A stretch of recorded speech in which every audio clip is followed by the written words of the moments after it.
up, everybody? Welcome to the IAG Thursday thing, this thing that we do every Thursday, even when the weather tries to kill us. And it's trying really hard right now. I do live in Tennessee, and in that area where it was really nasty, and still is. So hopefully we make it through this, and I do not get blown away in a tornado. As usual, I'm joined by my partner in crime, Warranty. Warranty, how you doing, bud? I'm doing great. Sparkles really wanted tickets to Brand New. They haven't toured since 2017. I got lucky and bought some tickets. They sold out in about 10 minutes. So we are going to Detroit in June. Going to go visit Joey and his lovely cat Bosch and go see this concert she's dying to see. Well, How that's are you, sir? fun. That's good. I'm good, man. You know, the sale actually went pretty well. It started out really slow and ended well. So in the end we ended up about where we had hoped before the sale started. So that was good. Whole lot of engines got sold. It overall was a pretty good time. I made my goal, and I'm pretty happy about that. And we're working on Boogie as fast as we can. We've got a lot of really cool stuff going on with that right now. A lot of small wiring stuff. Dylan fixed a whole lot of things with the brakes. We're waiting for the EBC kit to come in. We're waiting for the sequential to come in. We're waiting for a lot of things to come in right now, but the car itself runs and functions. So, you know, who knows? We'll see what happens. Oh, we did order some new tires. Fantastic. What did you buy? Have you heard of the Vetour P1? Tell me it ain't so. Those cheater tires I've seen all over Facebook. Oh, I you shouldn't know say it, baby. cheater. I should say next level cheater tires. Oh, That's man. what you bought? Hey, they're legal, and if they're legal, that means other people are going to be running them too. So when you're this close to the sun, if it's what your competition is doing, if they're not doing it, they should be. If they if they are doing it, you need to make sure you're on those tires. You know what I mean? So you bought R comps that last for 60,000 miles. I mean, That's what let's be Facebook real. tells Those me. things, yeah, well, that's where the original guy who was pushing the whole Vetour thing, he was special. But the guy who kind of has control of that now is doing God's work. He's actually a pretty hardcore grid lifer, and he's doing good stuff with it. And they're available on Tire Rack now even too, so they can't be that Okay. sketchy. Okay, but I've just heard only good things where they were not believable, which is why I thought they wouldn't ever come Well, on the scene. you were hearing only good things from one person, and then there was a lot of pushback from some who had tested it, and they weren't getting quite the results in the beginning, but now the results Okay. are starting to really show. They had to make some small tweaks, and again, like I said, the results are kind of ridiculous. There's some rumors of them being 1.5 to 2 seconds faster on a minute 40 track than an AO52. That's absurd because Yokohama is a very large company, cheating as hard as they can for a long period of time. So just And they're invent a just going to second cheat on harder. top of that. They're just going to cheat harder. That's all it is. All this is going to do is convince Yokohama to cheat harder. It's Boy, oh boy. Yokohama was the first ones to cheat. Okay, Right. like really cheat. Yeah, 200 treadwear, it means whatever we want. That means whatever we want to put on the side of it. And then this has been taken to a new level. So I don't know. We'll see. Okay. I I'm don't interested to see- believe they're going to last anywhere as long as they say they are. But you know how sick that would be?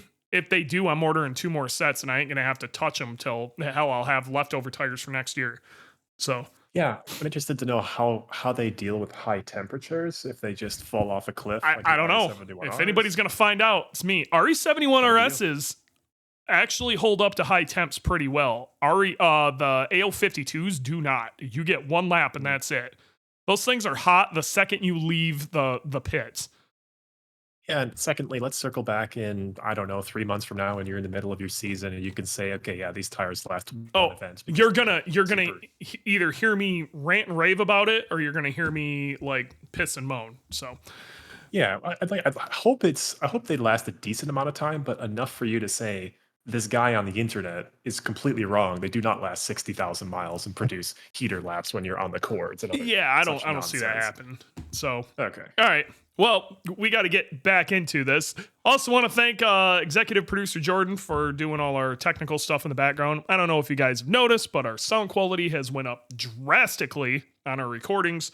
That's entirely due to executive producer Jordan. Finding some hacks and figuring this out and making this all work better. So, make sure you throw something in the comments thanking executive producer Jordan for tweaking the sound, because it's something we've been dealing with for a while.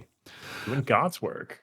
And then Randy, as usual, putting our thumbnail together, and he helps us with different topics we're trying to work on. He's helping with some research. Randy's always good to have around. Thanks, Randy. Yep. Thank you, Randy. Another great thumbnail.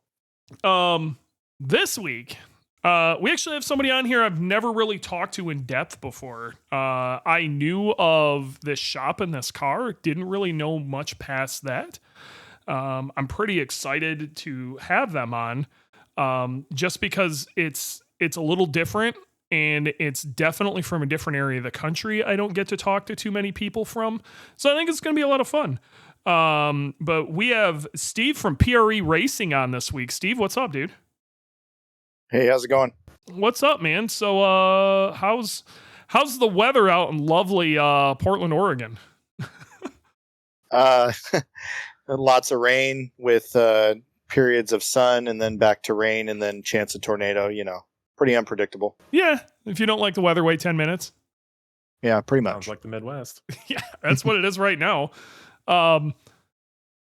So how long have you guys been over there? I don't know a ton about PRE, but I remember that name being around almost as long as I've been interested in Subarus. So PRE's been around a very long time, at least from a social standpoint. Like, how long have you guys been at it? They've been in business for 20 plus years. Now, how long have you been around PRE then? I have been at PRE just over 4 years now. Okay. And what do you do there? What's your deal? I wear a couple different hats here. I am the engine builder here. I'm also the race director for all the race program. Okay. And basically anything Subaru related. I'm also a tech here, so I work on all the Subaru related stuff. Cool. How'd you end up getting into that? So I don't know if you want to start from the beginning or what. Dude, I want to know about you, and I want to know about PRE. This is talking shop. You are an entity within this community. I want to know about you. So I got into Subaru way back when the WRX first came to the States. Started in like 2002 at the dealership. Yep.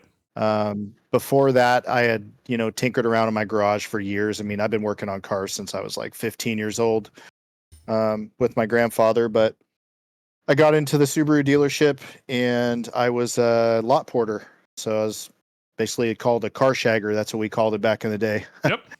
And hung around the techs a lot, was always bugging the master techs there at Subaru just constantly. And my service manager at the time just kept getting pissed off because I kept getting in the tech stalls and getting involved in stuff. So he's like, you either got to go do something else, or we're going to send you to training and you're going to become a tech. So I went to school and went to the Mount Hood Community College program for automotive, and the rest was history.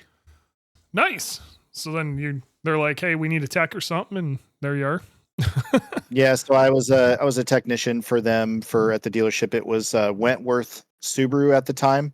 Okay. I was a tech for them for 10 years and ranked all the way up to senior master with all my certifications. And Oh, wow. I was still doing tinkering with WRXs and turbo stuff on the side in my garage at home with friends, and I just couldn't stop tinkering with them. When the WRX came out, it was just like nothing else that anybody has ever seen before. And I just remember when that car hit the lot, it was just really different and just really cool. And I instantly like fell in love with it. And then the STI came out, and that was it was a game changer. I remember driving that car back in 2004, and it was just there was nothing like it. Nothing drove like it. Nothing sounded blew like your it. It was mind, just didn't one of it? a kind.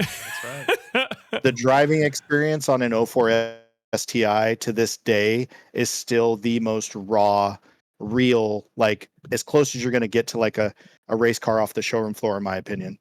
At least here in the US, yeah. Like and it's the closest thing we ever got to like a Spec C or something here too. You know, they had solid mounted rear subframes. They had almost no sound deadening. They even had the thinner glass. Like the 04 STI was raw. And I mean, it didn't even come with a radio from the factory. Like it was, man.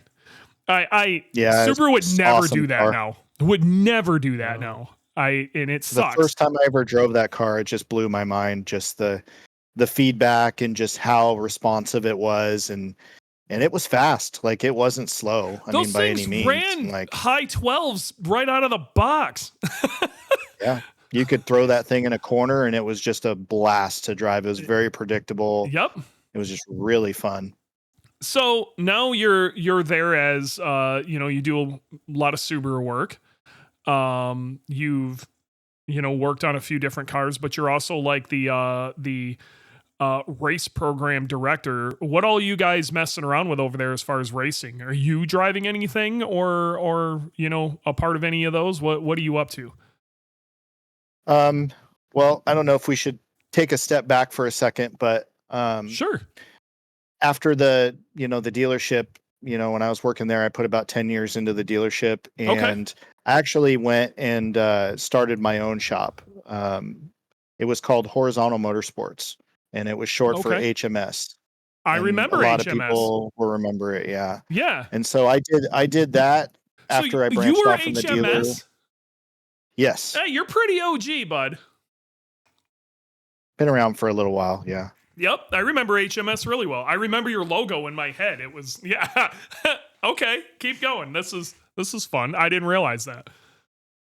So the funny story, the first logo that we ever had, I actually drew that in my garage, like based off of a crankshaft and rods that were sitting on my bench, and it was a motor that I was building for my business partner's father at the time, who was the majority owner of HMS, and that was actually drawn off his motor I built for him personally. It was kind of a little nerd tidbit there, but That's yeah, cool. it's a fun little fact there. But we did HMS for a long time.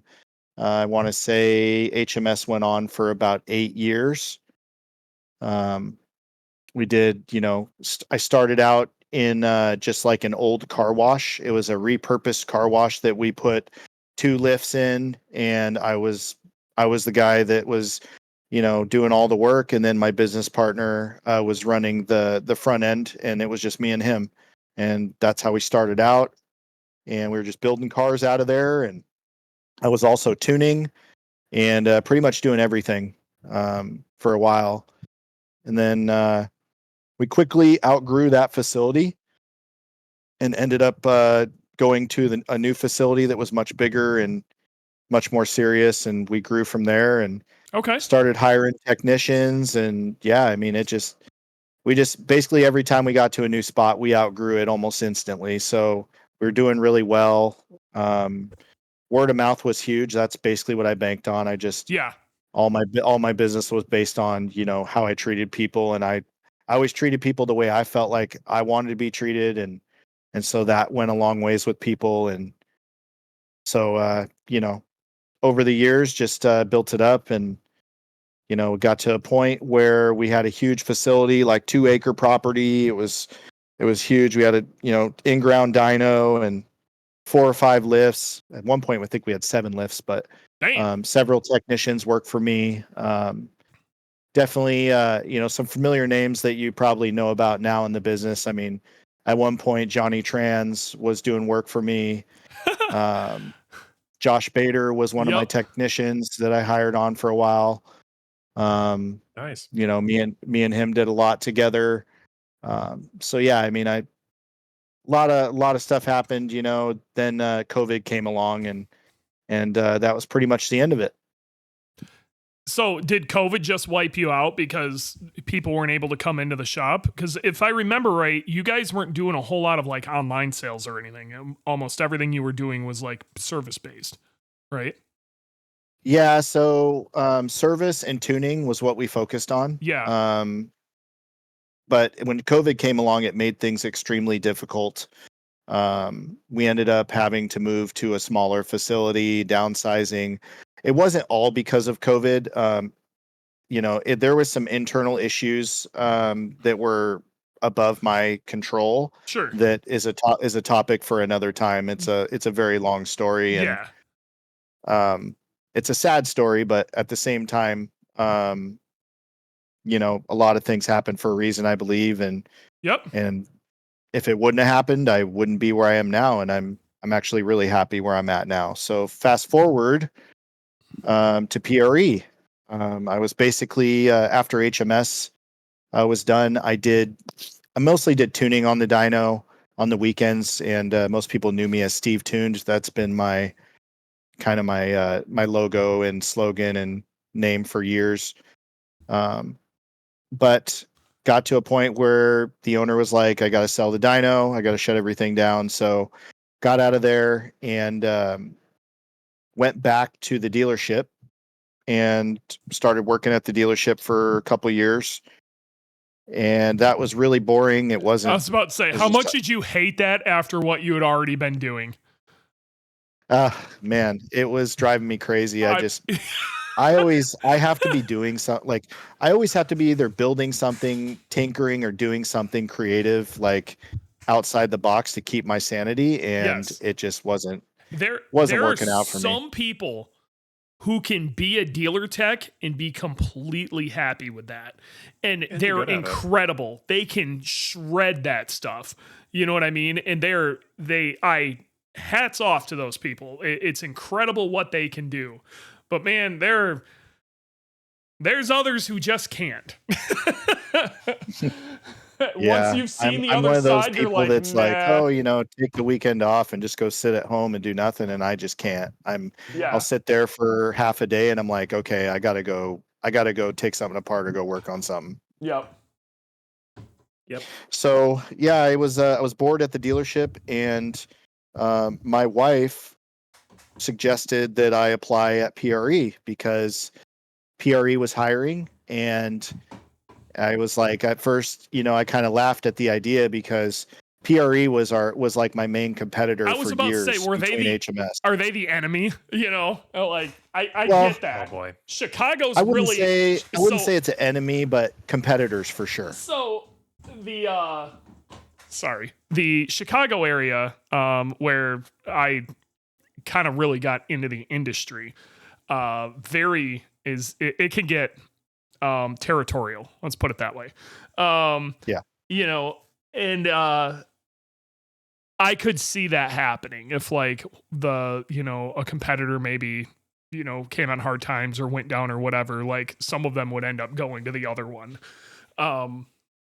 That's right. So I could just imagine what that would be like on your end. Like cool and not all at the same time, because it's almost like a convergence of the minds.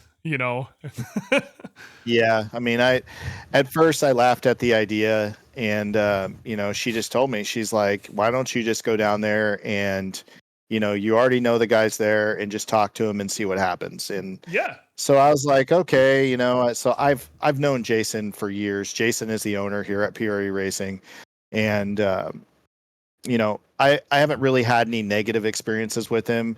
We've seen each other at the track, and we've kind of gone back and forth with a competitive, here and there at the track, like who's going faster, and the normal, that's always normal good stuff. That's a good thing. That keeps the community healthy, in my opinion. Yeah, if you right.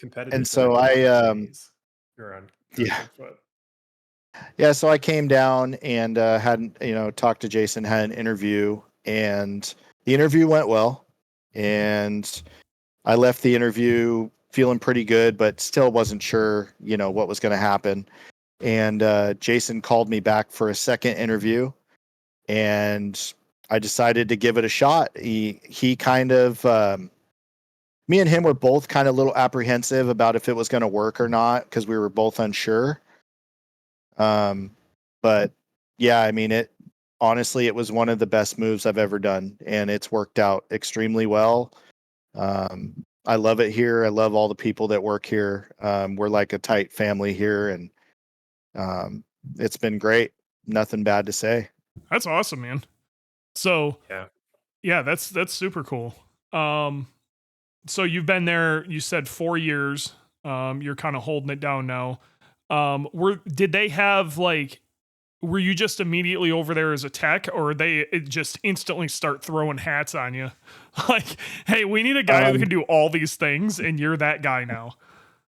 So actually, no, that's not how it started out. I started out as just a regular tech, and I think Jason wanted to see like what I could do. He didn't fully trust me at first, so he kind of made me a tech, and I put my head down and I just did the grind, and I started building cars here and just banging cars out. And the more I did, the more he saw that, I was capable and I knew what I was doing, and he started to trust me. And just over the years, I've built that trust, and it's just gotten better and better over the years. So I know there's a lot of people out there maybe getting started in this industry, okay, and maybe thinking about getting into automotive aftermarket as a tech or something like that, specifically Subaru stuff. Do you got any advice as far as that goes? Like as far as like just you're gonna do a whole lot of oil changes and grind until you get to the cool stuff.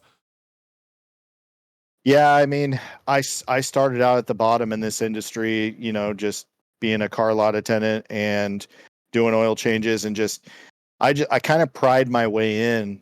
I was always hanging around the master techs, getting involved in stuff I wasn't supposed to, and just kind of, just made everybody know that like I want to do this, and like I I was kind of annoying to all the managers until they realized, hey, maybe we should have them do something. So it's kind of what got me my foot in the door. Sometimes you got to be that guy. Yeah.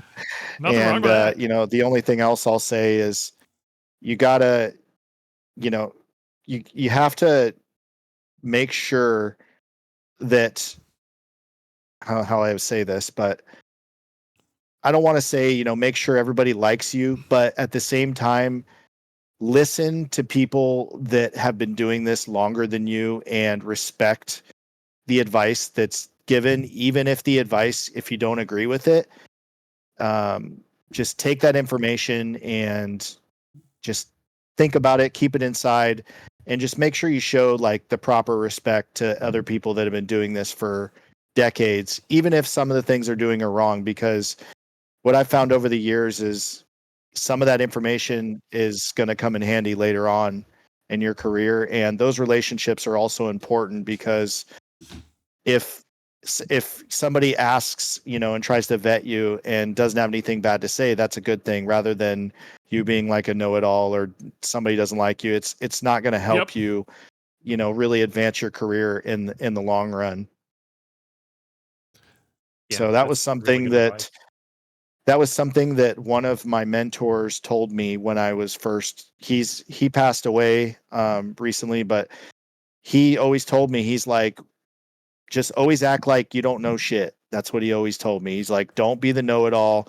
Just listen, and listen to what people are telling you, and don't act like you know everything. That's just something that's always stuck with me. And I have some examples of that from people I remember, that some people who probably burn help bridges. me just have more information. Yeah. So yeah, some people who like burn some bridges, unfortunately, and it sucks because they actually, they went on to be really smart and realized where they were wrong, of just not taking some basic advice. And and they ended up going on to do other things and, being successful and whatever, but it took them longer to get there because they didn't take that exact advice that he just said. So Yeah, and a lot of people that have really good knowledge and information are not going to share it with somebody that they feel doesn't deserve it. I found that's actually a real thing. Yeah. And so, being humble and just being willing to learn and really truly listen and show respect goes a long ways in this industry. Yes. Yep. So. Especially with techs, because they all have egos. I said it. So if you could stroke the ego a little bit, you're going to get a lot of information. Right. So just saying. So, I poked around you guys' YouTube a little bit. You guys do a pretty wide array of racing, not just drag racing. We're going to get to the half mile stuff because I'm kind of interested in that for sure, just because it's a little different. But you guys, looks like you've gotten involved in some hill climb stuff. The hill climb I specifically want to do. The Maryhill hill climb looks awesome. You guys are involved in all sorts of different stuff. Are you kind of managing that? Is that kind of your deal? So we do a lot of different types of racing here for sure. Mm-hmm. From drag racing to time attack to hill climb, and autocross is really popular with a lot of people that work here and our clientele. So a lot of people might not know that we actually probably do just as much autocross as anything else, if not more. But yeah, it's as far as the hill climb stuff goes, Maryhill, we just did that recently, and we took a couple cars up there. We took Jason's car, the owner here. He has a personal road race style car that we took up there and set it up for hill climb. Is and that then the Corvette? Also, no, it's a Subaru WRX. Oh, okay. It's a OG WRX. It's all carbon fiber, Nice. pretty much, and it's a really nice car. And then we took Jennifer Ocker. She has you've probably seen it, Global Time Attack, highlighter yellow 05 STI with our logo down the side. Yep. So we took her up there as well. It was a really good time, and I haven't done my experience in my racing background started strictly. I was a street racer back when I was younger, and I did drag racing. And so I've been a drag race guy my whole life, and I still am. But I'm recently, since I've been working here, I've now been getting turned on to time attack and hill climb and stuff. And the hill climb stuff's a lot of fun, but I'm really enjoying the time attack stuff right now. Is kind of getting me pretty excited. You're not the only one. The sport is exploding. A lot of interesting things are happening, especially on the West Coast. I can't say anything because I don't really know anything, but I don't know how much you follow certain figures within the time attack community that actually run the sanctioning bodies. But recently at Laguna Seca, and I can't say any more in this, I just only know what I saw on Facebook. The owner of World Time Attack Challenge, Ian, and Chris Stewart from Grid Life were both spotted hanging around at Laguna Seca.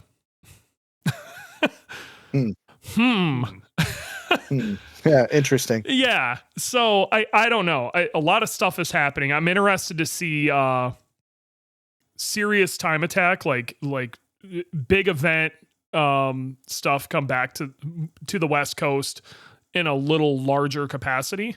I think what's going on over there at the Ridge looks like it's been popping off pretty good. I think Global's running the Ridge time attack stuff over there.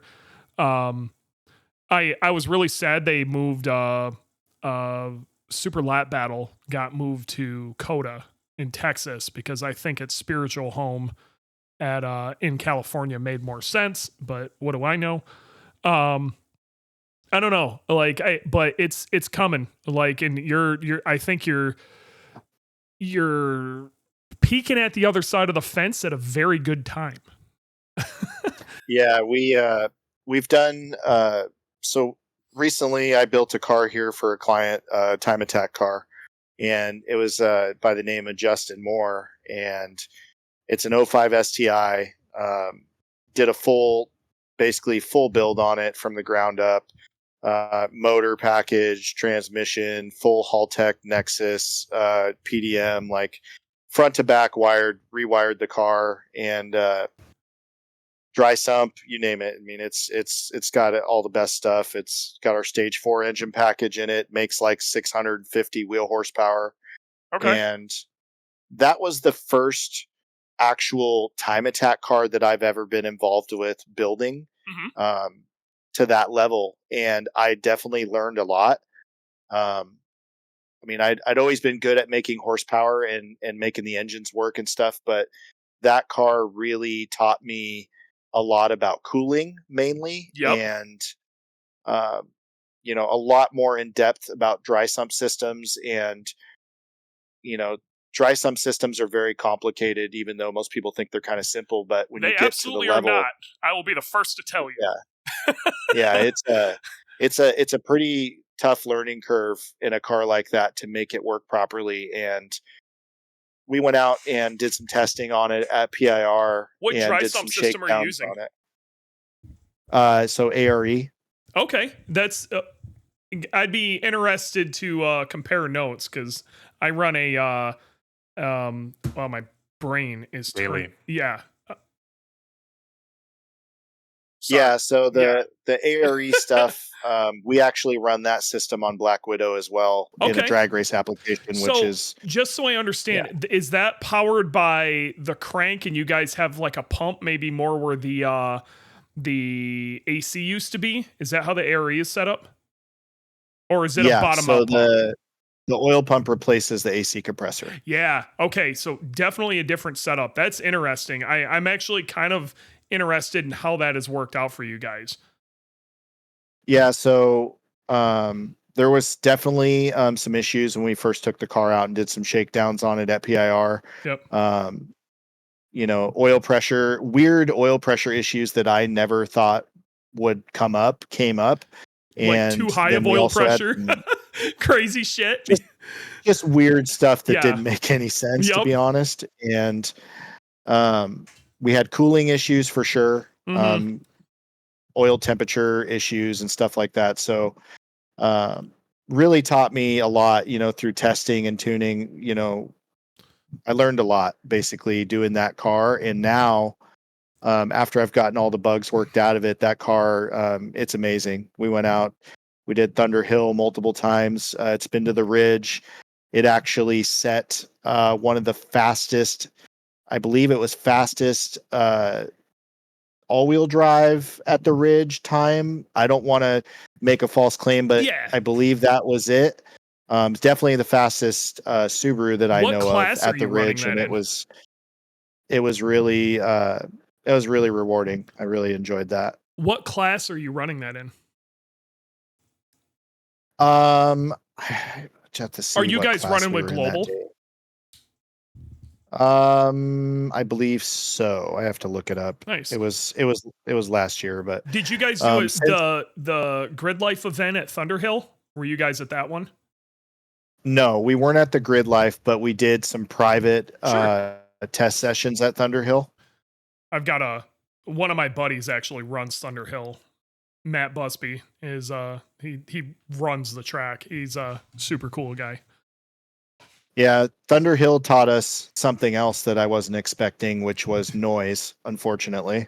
Oh, yeah, you're going to have that, especially on those West Coast tracks, which is one reason you guys should go to Laguna, because Laguna almost always has Laguna with Grid Life. It's a noise-free weekend.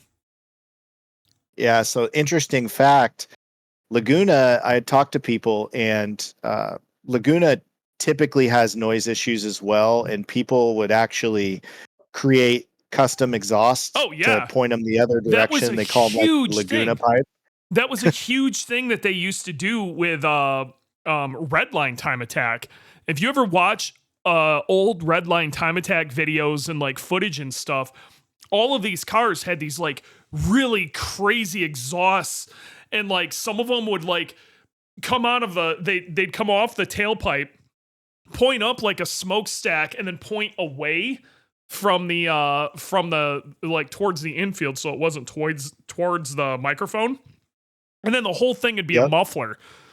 And like that's one great thing about Laguna. If you go during a Grid Life weekend, it's noise free, so you can go nuts. Yeah, so we learned on this car, we learned that a 650 horsepower Subaru with 2 mufflers is still not enough to pass the noise limits. So we ended up making like a Laguna style V-band switchable pipe on the back of the car that we could clock any direction we wanted depending on where the sensor on the track was, and recirculated the wastegate dump, and we did everything possible to get it right, and we finally got it figured out, and it just squeaks past noise now. So nice. So you're getting that through noise. That's going to be rough to do that, especially when you're talking 600 horsepower plus any 4-cylinder, but a Subaru in general. Yeah. So what's the rest of the setup of that car, if you don't mind me asking? So that car, it's got custom coilovers from, don't have the name in front of me, but he had them custom made by a small company down in California, I believe. Probably that's like where the car's located, something. is California. Yeah.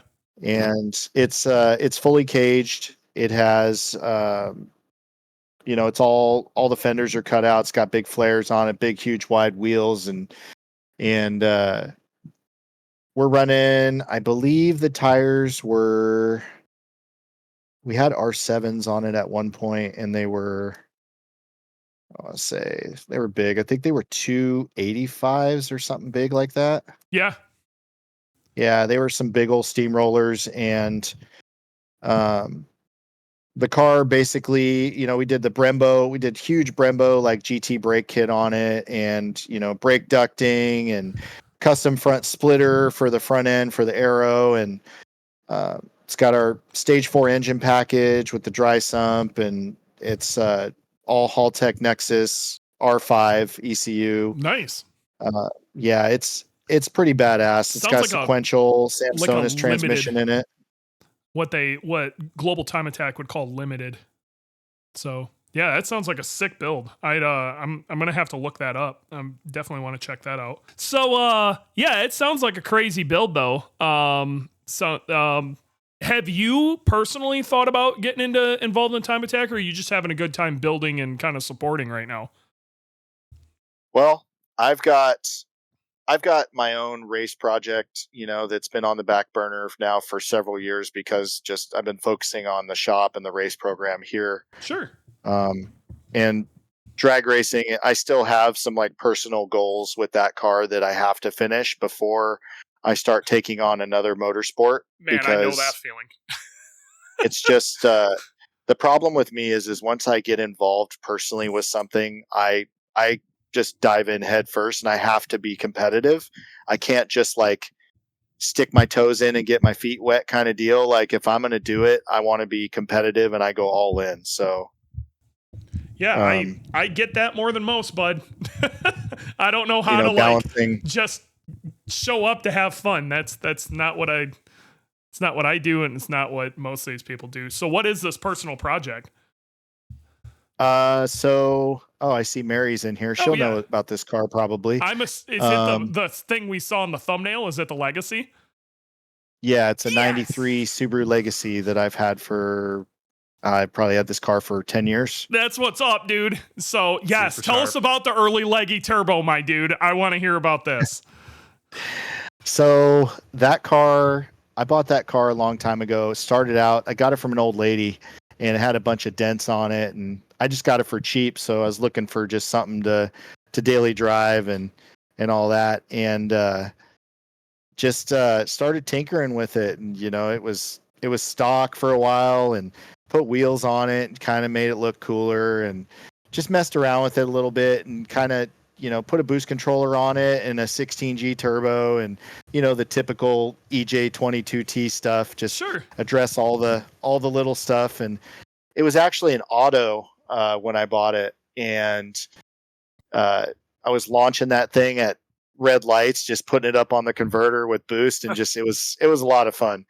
And eventually the transmission blew up, of course. And so at that point, I had I put the car away. I just kind of stopped messing with it for a while because I was focusing on HMS at the time. And one of my really good friends had an '05 World Rally Blue STI that he bought brand new, and his name was Tom. And he always hung around the shop, and just we became really close over the years. But unfortunately, he passed away in a really unfortunate incident, and his mother ended up leaving me the STI because she said she knew that I was the only person that he would want to mess with that car or even touch it. So she left me the STI. It was an '04 STI stage 2. The body was really rough on the car. He had gotten in several big accidents in it over the years, and but it was still drivable and whatnot. And I just kind of held on to the car for a while. I couldn't really do much with it because I was still dealing with, losing him and everything that came along with that. And I just remember him saying one day, he's like, he loved the Legacy, like that car. He's like, that car is like the best car. He's like, never get rid of it. He's like, you need to be rallying or racing that thing somehow. And so I ended up making a decision. A bunch of my close friends were like, why don't you just make his STI, your new race car? And I couldn't drive that car myself anymore. I tried driving it a couple times and I just couldn't deal with it. So I ended up swapping everything from that car into the Legacy. Okay. And so I put the drivetrain and the wiring and everything. So it's basically the Legacy got a full '05 STI swap from bumper to bumper, dash, everything that could fit in that car was in that car. And then I ended up scrapping the shell on the STI because it was beyond repair. It was just too rough. And so that's how the Legacy got started as an STI. Was I just swapped everything in there, and then I started playing around with it, and I started racing it, going to the track. And of course I wanted to be more competitive and I wanted more power. And so I built a motor for it, and then just snowballed, man. That's all I can say is it just go down that rabbit hole. Those chassis are fairly light. First gen Legacies are no joke light. That's like GC light. I that car is like quintessential late 80s, early 90s. I love it so much. I have always wanted one of those. So how fast have you gone in it? How much power does it make? And how fast are you trying to go? Like, what's your goal? What are you trying to do with that? Because obviously you need to scratch some form of itch before you do something else. So, like, what's going on with it? So, the car currently, before I took it all apart a couple years ago, when it was all together and everything was going, it made 940 to the wheels. I love it so much. God bless America. Oh, it's so good. I gotta ask, just because I'm that guy, I'm gonna assume this is not caged either. It is caged. Oh, okay. All right. I'll come. Well, it wasn't caged for a very long time, and then I kept getting kicked out of the racetrack and dealing with all that. Warranty would be crying if he heard that, but I was just gonna assume, like, I got to be real. I probably would have drove it for a very long time, not caged like a moron. I mean, I'm not going to lie. I drove it on the street a lot. I bet you did. And, I knew it was a matter of time before I got into some serious trouble. So I decided to just keep it track. And then I got kicked out of the track. And so that forced me to do the cage. So it's got a full roll cage in it. It's an 850 certified chassis with a parachute. It's got all the safety gear. It's got Kirky seats in it. It's all legit. So it's a drag car certified. now. Wow. Yeah, it's a drag car, and the best times I've gotten out of it, it did a 930 at 155 is its best time. Dude, that's cooking. Okay. Yeah. Yeah, and it does like anywhere from 940 to 935 just about every single pass, and I've got like a probably 59-second time slips easily in that car. So, Holy cow. what is your goal then? So my goal for that car has always been to be the fastest Legacy in the world, and that's always been my goal for the car. Sorry, Mary. Currently, yeah, hi Mary. Currently, the car I believe is number 2 in the world right now for drag racing. I who's don't number doubt one? it. Who are you I've never shooting for? heard of a faster, especially that chassis Legacy, but I've never heard of a faster Legacy, period. So the boys in the UK have got me beat by a good bit, and we kind of have a little thing going back and forth. What's a good bit? If you guys remember that one? So they ran recently. They just finally got the car into the 8s, but it was for a long time. It was in the mid to low 9s, and we were going back and forth, kind Okay. of tit for tat. So it ain't that far out. And I mean, let's be real, okay?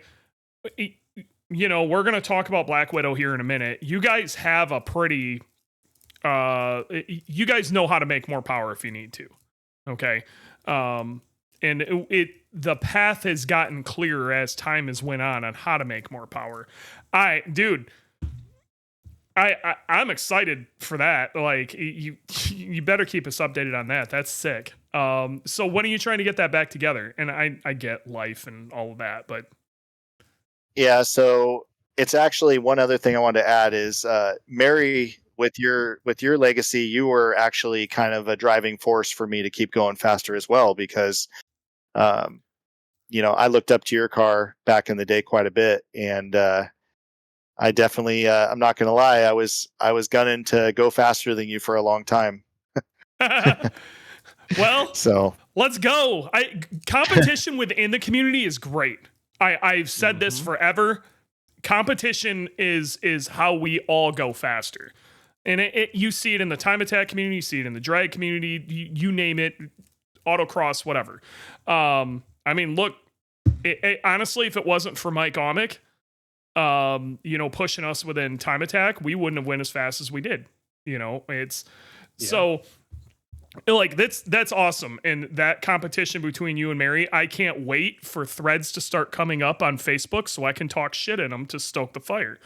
I'm so excited. Okay. Like I'm genuinely don't get me excited. wrong.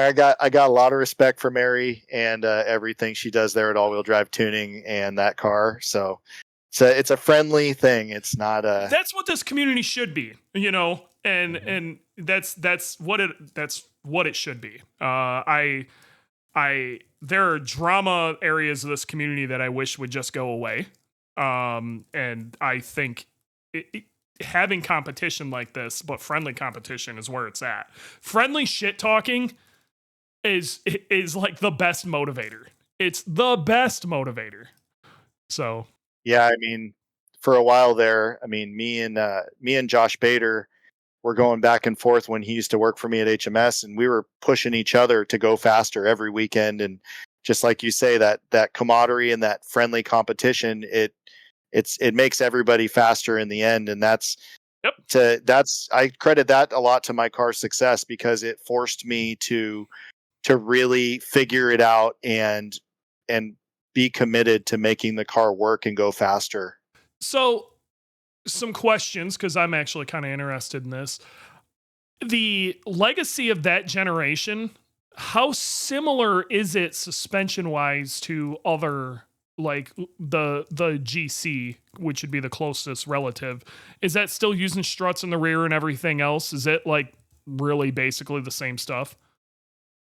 Yeah, so it's all McPherson front and rear. Yep. The interesting thing is the Legacy is actually a bit heavier than a GC. It's got a lot more window. That's a rolling fish tank. And the doors and the hood and the trunk and the panels are extremely heavy. They're like real steel, just like the car when it was in full street trim. I was going 10-0s at like 140, 143 when it was full street car. And it was 3250 was what it weighed. She's a heavy girl Oh my then. gosh. Okay. What is it it's now? not Now that not very you've light. got a cage in it, but you probably take some weight out of it too. Like, where are you at now?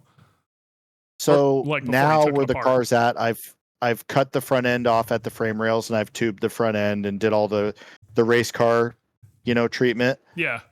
I haven't weighed it in a few years, but I believe back when I first got the cage done and had it all done up, I want to say it was in the 2,800 range. Okay. That's So still it's fairly finally heavy. respectable. It's respectable, but that's still heavy. Like, it's heavy. Right. Yeah. Yeah. So keep glass in it or put Lexington Yeah. in it. yeah, it's full glass. Okay.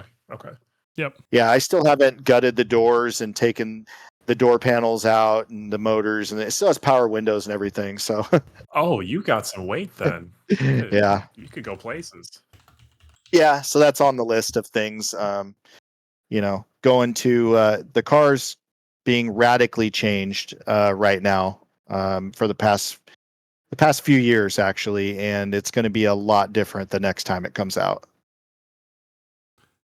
So, What engine did you put in it? I mean, So Dewey knows a little bit. He's got a little insider info on that engine, on what I'm going to run now. I don't have much insider info. Enlighten us. Oh, I do have So- insider info. I know what you're shoving in that thing. Yeah. Oh yeah, I don't. Does Mary know what's going in that? I don't, unless you really follow me closely and know, and on my YouTube channel and stuff, you won't know, but if you do, then you will. Yeah, I'm interested to see how that works out, because honestly, I think it's an advantage and a disadvantage in a lot of ways. Okay, but we will see. Yeah. Well, a perfect I have example no of people problem who talking have about been it on right here. now. I mean, I can let Hey, the cat out of the bag. Let it out, man. So it is getting an Easy 30R. Okay. Yes. All right. Now, so he's going H6, which you're going to have an advantage with displacement, which is awesome. And 6 cylinders, you're going to be able to spread the horsepower per cylinder. You're going to be able to spread that out, which is nice. But they do not take well to super high cylinder pressures.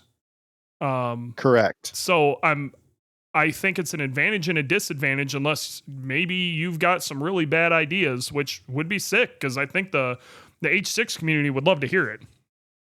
So I've been developing this engine for about 6 years, and it has all the tricks. I've gone through and I've really thought about this engine a lot, and I've done a lot of research, and I do have a lot of experience with this engine in naturally aspirated form, and I've also built a boosted one back at my shop at HMS, and we pushed one really hard to see and kind of figure out where the weak links are. And just like you said, cylinder pressure is the enemy. It blows head gaskets if you wink at it wrong.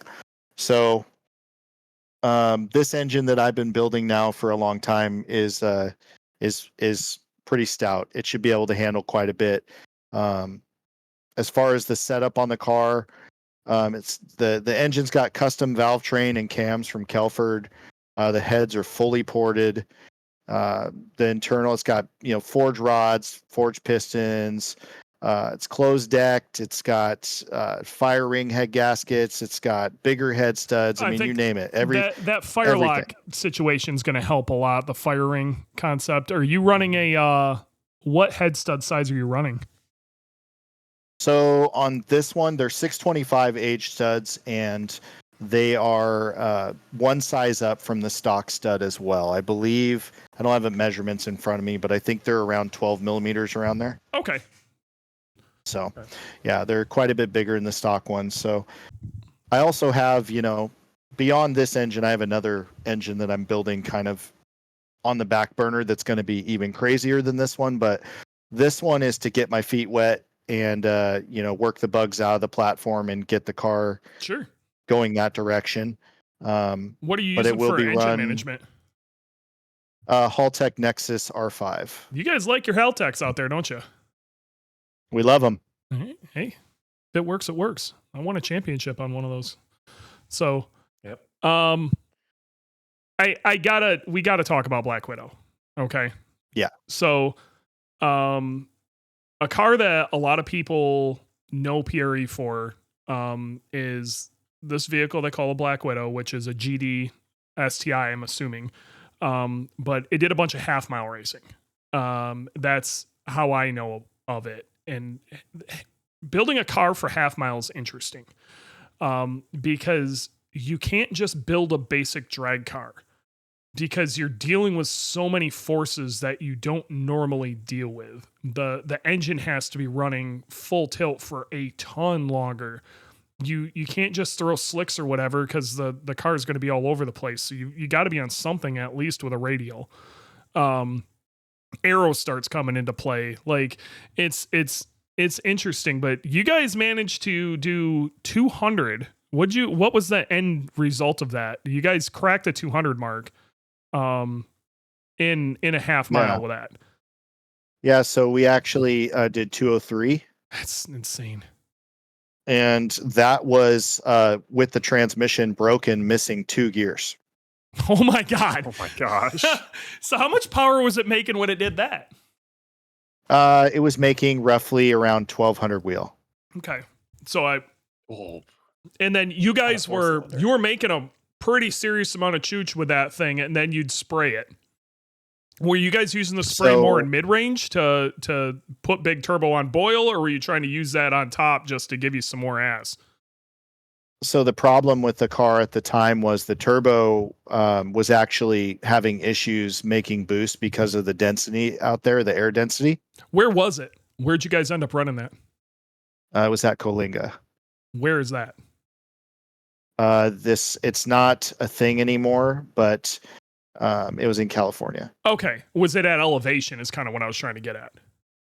The DA was just really bad that day because of the heat. Yep. No, that makes and sense. just all the other stuff going on. But yeah, nitrous was basically to help get the turbo back up where it should be. But yeah. It was beyond maxed out. So do you remember what 2 gears you guys were missing? I believe it was 3rd and 5th, I want to say. Oh my God. Yeah. Yeah. Wasn't that on a sequential? Yes, that was on a sequential. So what'd you guys do? Just broke shift the and pull it gearbox twice? earlier in the day. how do you break a sequential? It's a gear. 1,200 horsepower. Yeah, you can break all sorts of shit. Some big Car makes a dog lot of problems. power. That's Yeah, I mean it's that setup when it ran that time, that motor setup was completely different than what the car has now. mhm. The car now is a different animal. It makes way more power than it ever has. What are you planning on taking it back to half mile racing, or did you guys turn it into more of just a quarter mile car? What are you planning on doing with it?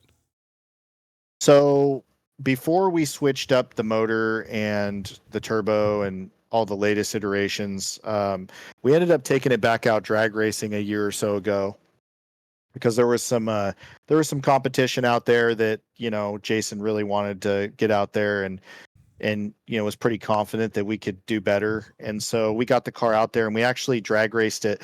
So we took it from full half mile trim with crazy aero and all this. It's based set up for half mile. Sure. And we took it drag racing, which is a terrible idea typically. We had to redo a lot of stuff. We pulled all the aero off, redid the suspension, raised the car up, just changed everything to get it decent for drag racing, because you can't really do both well with one car. It's just it doesn't work that way. But we managed to get an 875 at 170 out of it. Holy shit. That's trapping. And yeah, it was a local rivalry between us and English Racing a little bit, going back and forth there for a little bit. Well, English that's good. Racing. Yeah, you haven't heard that in a minute, have you? That's a big name. Holy cow. Yeah. Too close to the sun. Nah, it's great. So they're not known normally for Subarus. They're more of the Evos and the DSMs and the GTRs and all that. But they do dabble in Subarus here and there, and they have a really fast car called Lunchbox that's owned by Alex now. And me and him kind of have a little friendly rivalry going back and forth, like, I'm coming for you, you coming for me kind of deal. But currently we are in front. Well, let's try to keep it that way. But yeah, now the car is the car, we're gonna take it back out. Half mile racing for sure. We're itching to go back out. The car makes over 1,400 wheel horsepower now. Yep. Oh my gosh. Gnarly. Yeah, I did that at like 65 or almost 70 pounds of boost, I think is what we were running. What turbo are you guys running? Is a Precision 8385. That makes sense. It's rowdy. Yeah. Minutes. So this is on a EJ25. You're making this horsepower. Yes, sir.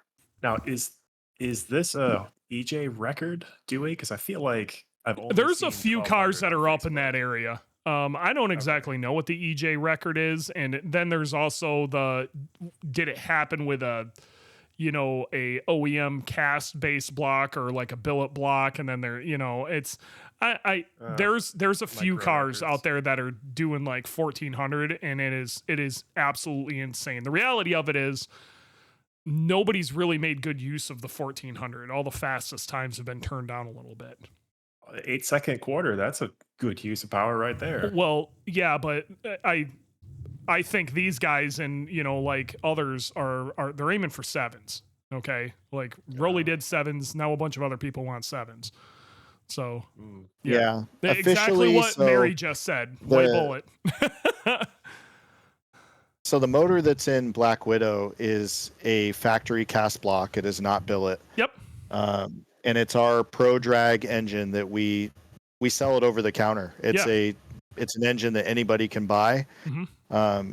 And the Black Widow has been our test bed for the engine program for years. So that's where we figure out, what they can take. And currently, as far as dyno goes, the dyno record for highest horsepower EJ in the world was held by you guys in junior at IAG with that car years ago. Yep. And we passed it. And so right now, officially, I believe we're number 2 as of any posted dynograph, because we did 1403. Okay. And there's another car that did 1424, I want to believe. And that was Josh Bader's car. Okay. So right there. Yeah. Spitting distance. And on that run that we did, there was more in it, but we were running out of fuel system. We were having issues with some other stuff. So the car's got more power in it for sure. Looney Tunes power is crazy. Wild. I know Cosmic made some numbers that was really near there with Gaparoo too. So like stuff is, like you big power guys are crazy. What I would like to see, is a convergence of the Subaru drag racing community again in one spot. What I'd really like to see is we call it Subinats US, and we do it somewhere near a track that has a drag strip on the premise, so then we can do both, and then get all the fast time attack cars and all the fast drag cars all in one spot, and we have even better if we could get some sort of like rallycross style course too, and we get a convergence of all the amazing things you can do with your Subaru in one spot. I still think the spot to do it is St. Louis. I think it's the most centered. It has both. It's within a Roval situation. I think we could even do roll racing there. And the only thing I don't think we'd be able to pull off is the rally thing, but I bet you we could do autocross. But I think it could happen. I really do. And like if something like that existed though, let's say there was a giant, Subaru blowout motorsports event like that, would you guys drag from Oregon, drag a whole bunch of your guys, your cars, customer cars, whatever? Would you drag them out for something like that? No, let's say it was a 2-day blowout. Yeah, so it's kind of interesting that you bring this up, because I've had this idea rolling around in my head for years now that I wanted to do some sort of event where you would have 3 different types of racing, that you would have a points system where the car had to be able to do 3 different things. It had to be able to do road course and survive on the road course a little bit. then it could do autocross and then drag racing. No! And that's always what I wanted It's to do. got to do The Ultimate 5 different Subaru events. Challenge. It's Yep, called it's the gonna take your Ultimate grandmother to Streetcar ice cream. Challenge. It's got to pass a grandma test too. Yeah. Okay, and I it's think it got would to be be really it's got cool to to be in do a car something like show of this. some sort, like a car show and guru test. Essentially, Subaru nerds look at your car and then, get snooty with it. You got to be able to take grandma or a date or something. Like, it's basically the drivability test. Okay. Yep. And then it autocross, road course, drag racing. And I think we should have a braking thing too. But it would, imagine the crazy shit you would have from shops come out. You know what I mean? Because shops would be taking what it'd be is customer cars from shops. Okay, insane customer car builds from shops, all vying for this. Like Six Star Motorsports, right off the top of my head, I know the car they would use. It's called Skunk Works, and it would be phenomenal. Mm-hmm. And it would absolutely kill it in this. And then you have, I guarantee in your brain you have in your mind what you think this should be. You know what I mean? I love this. I've always wanted to do this. And then if you have this convergence, you basically could have a separate event going on within an event. So like us track slut time attack guys can all go beat the shit out of each other. You know what I mean? We get all the badass track slut time attack guys from around the country in one spot. We have all the badass, like, dedicated drag cars, like your Legacy, Mary, your Black Widow, all these guys show up for that. We have a dedicated, but you can do all of it. You know what I mean? Within it, you have this event going on, and oh my God, dude, I think it would be so good. It would be so good. Yeah. Be amazing. Let's fucking do it. I'm just saying, if we build it, would you come? Because I want to make this happen. I've wanted to make this happen. The track community desperately wants it. And the drag community is in desperate need of it. I agree. Yeah, I've been seeing a big decline in the drag community over the years, and I've been desperately trying to keep it alive and going. And one of the other, things that I've told my wife that I want to do with the car when the Legacy's, up and running on the new setup is I want to do Rocky Mountain Race Week with it, which I find extremely, I think it's awesome. Extremely cool thing. And so I'm down for stuff like this for sure. Yes. I love everything about this. There should be bonus points for that event if they drove the car there. Absolutely. Like, it should be a huge bonus. It should be an event in like a section of that event in itself. You know what I mean? And it's just pass or fail. Yeah. What I like about it is you have to be able to prove that the car can do different things, like can your cooling system keep up with on doing laps on a road course? Can it and that'll weed out like somebody just bringing a crazy fast drag car and trying to win the whole event in one shot. They won't be able to. So I think Sport that's really Compact good Car idea. used to have this thing called Ultimate Streetcar Championship. You should look it up, and that's exactly what this was. And like the biggest reason they called it either the grandma or the girlfriend test, is does it have a radio? Does AC work? Do I have some bullshit seats and a crazy cage I have to climb around to get in and out of? Is it a functioning car? You know what I mean? So that's to prevent people from showing up with full blast time attack cars or full blast drag cars, or, this isn't a race car event. It's build a well-rounded car event. Yeah, I'm down. Yeah, dude, I think it'd be sick. And then the guru / car show test, like if you have check engine lights, it should kick the piss out of you in points. So, like the car's got to be able to start and run and function as a car, headlights, all of that. So standalone's a big advantage because there is no check engine light, right? I didn't, it is what it is. I didn't say it was sponsored by Cobb. Yeah. Yeah, hey, yo. Yeah, easy. So yeah, I've been screaming it forever. I think that event would do really well, and I think you would get especially if you had like Robert Champion and the boys who put on Wicked Big Meat and all of those events, like they also do their thing at it, you know, so you'd get a little bit of Subaru backing. I just think it would slay it. I agree. Yeah, I think it would kill it, and you'd have a convergence of these people but it needs to be central in the US.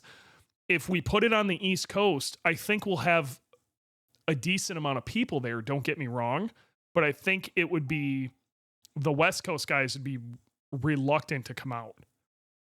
Yeah, for sure. The East Coast always has a huge amount of racing and stuff like that compared to us with that stuff. But if it's somewhere central, I think it would be better. Mary, I'm looking into it. I got the right parties are beginning to finally get interested in what I'm saying here. I'm trying, okay? I am not a man of huge means. This is going to take some fairly serious upfront money. Right now, everybody's kind of scared of current economic situations. So, where are you going to hold it? I need to reserve a hotel. If we ever did do it, the perfect location actually was in Kansas, but the track closed. It was perfect. The track was perfect.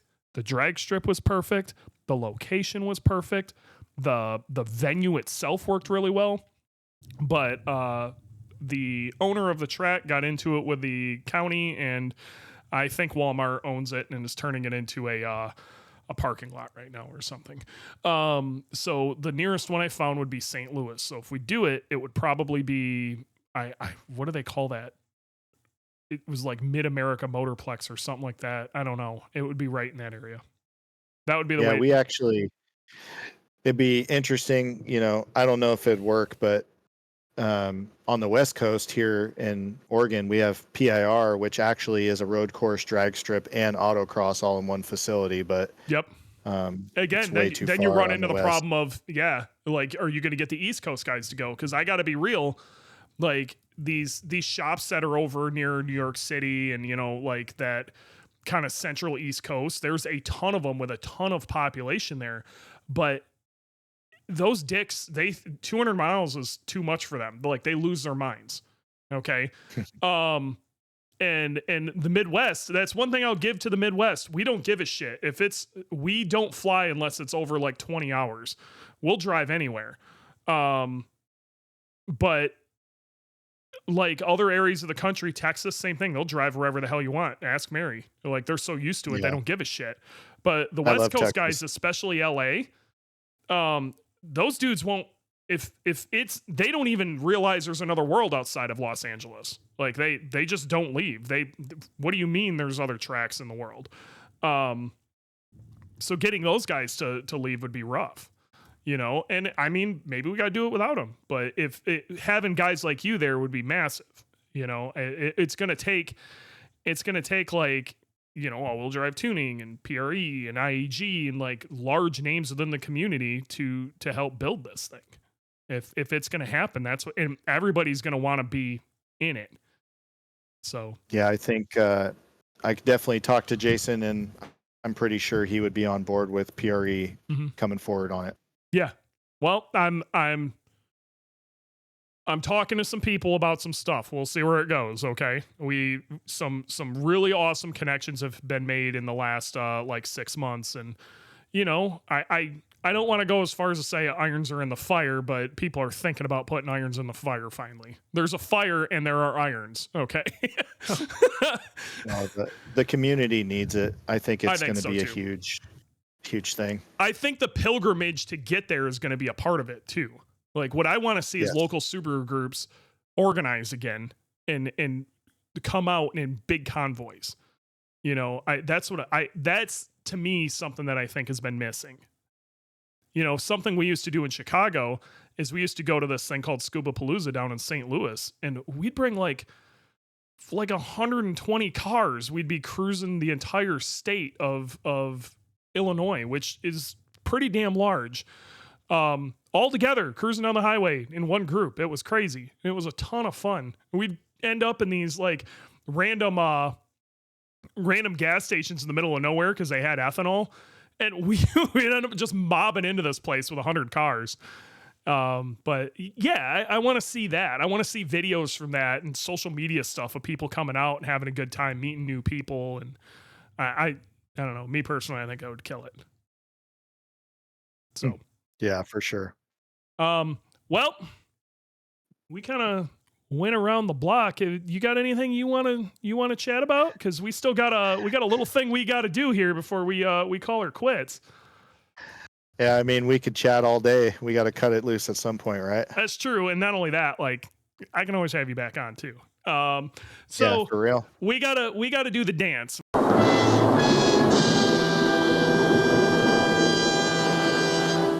Come on with it. NASIAC Member Showdown. This is where we NASIAC was a forum that pretty much organized the entire Subaru community, and while it's still kind of alive technically, it is mostly dead, which sucks, because it was the central spot for Subarus all the way up until 2015 even, and all of us, especially us OGs, had NASIAC accounts, and it became a kind of a measuring contest of your OG-ness by your member number. So I'll let you know what you're up against, because it's kind of a can you beat Dewey challenge. And I always preface this by saying I was an iClub member before I was on NASIAC, so I came in a little bit late. But my member number is still halfway decent. My member number is 37078. So kind of the middle or the tail end of the glut of the 02 WRX newbies. So what are you, bud? Let's see, my join date was November 2004. Okay. And my member number is 73727. You know, you aren't that bad. Okay. You're not Noob Jesus. Okay. You predate Ken Block. But you came in right when we started getting STIs. Yep. So I definitely consider you OG. And not only that, that's just your member number. From the conversations we've had, you've been around since, the inception of what we would consider the major Subaru community. There's some hyper OGs that were around, like, Dom Acia and stuff before NASIAC really took off, and they had 2.5 RSs and stuff. But yep, those are pretty rarities. So that's, you're on the OG meter. I don't know where you sit on my power board yet. We're gonna have to I need to get a whiteboard or something here that I can keep them all on there. But you're probably about mid pack, which is pretty solid. Sweet, man. Well, I tell you what, man. Steve, thanks for coming on. It was a lot of fun. I'm excited to see what you do with your legacy, and I cannot wait to talk shit in Facebook threads between you and Mary, talking shit with each other. We definitely want to see updates on that. I hope you can come back on the show again, because it's awesome. If people are trying to get a hold of you or PRE, what's the best way to do it? You can go on preracing.com. You can find me on Instagram at hashtag Steve Tuned. Okay, there you go. Hashtag Steve Tuned. Once again, thanks for coming on. We appreciate it, taking time out of your day, coming and chatting. And if you guys got any questions for Steve, hit him up.